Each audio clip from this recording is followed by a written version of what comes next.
Den her video er til alle, der elsker Terraforming Mars. Det er mig.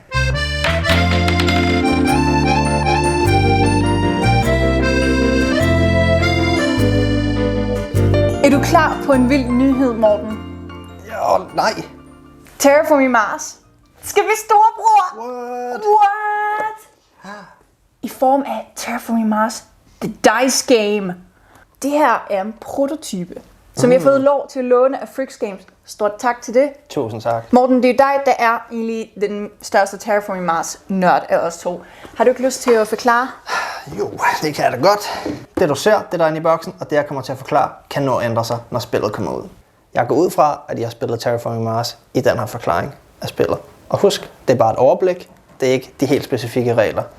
Det man ser her, det er Mars, fordi, guess what? Vi skal terraforme Mars i det her spil også. Og der er velkendte symboler. Der er temperatur, der er oxygen, og der er vand. Men til forskel fra storebror Terraforming Mars, så skal man kun opfylde 2 af parametrene, før spillet slutter. Og hvor kommer terningerne så ind, tænker I? De ligger herover. Hver terning har 3 symboler på sig. En på 3 af siderne, en på 2 af siderne, og en som der kun er på 1 af siderne. Det vil ikke være Terraforming Mars uden corporations. Her har vi god gamle Tharsis Republic, som starter spillet med 2 valgfrie terninger og en gul.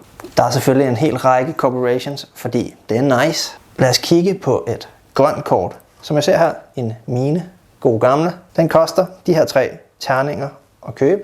Og så giver den der brun baggrund, betyder production. You guessed it. Og i næste runde, så producerer jeg 2 hvide og en gul på grund af min corporation. Og på grund af min mine, en ekstra grå terning. Til forskel fra rigtig Terraforming Mars, hvor der er produktion og så actionfase, så skal du vælge, om du vil have produktion, eller om du vil have en actionfase. Så hvis du vælger produktion, så trigger din corporation og alle dine grønne kort, og giver dig nye terninger, som du kan købe for. Hvis du vælger actions, så kan du bruge det, vi ser herover. Det her fungerer lidt ligesom standardprojekter i normal Terraforming Mars. Der findes nogle minor og major actions, du kan lave. Det kunne fx være, at du kan vende en af dine terninger til den side, du gerne vil have. Eller du kan få lov til at tage en ny terning, eller discard en terning og få en ny terning manipulation. Og hvad skal du så bruge de terninger til? Det skal du bruge til major actions.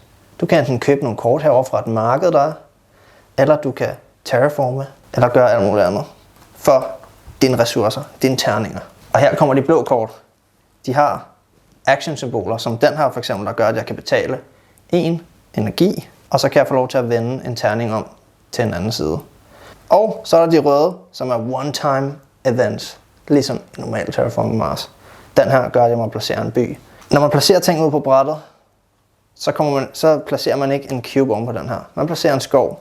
Den raiser oxygenen, og hvis den ligger ved siden af en by, får du en terraforming rating mere. Så det er lidt anderledes. Til sidst kan jeg lige nævne, at til at starte med bliver der lagt nogle rewards ud, som kan give dig point i slutningen af spillet. Og der er nogle bonuskort herude. Og der er selvfølgelig det her marked med kort, som hele tiden bliver udskiftet.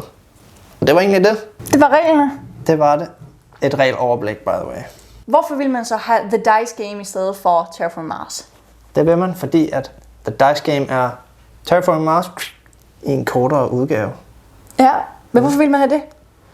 Det vil man nemlig, fordi man gerne vil have sine venner og familie til at spille Terraforming Mars, som ligger herover, men de er ikke klar til at tage skridtet op.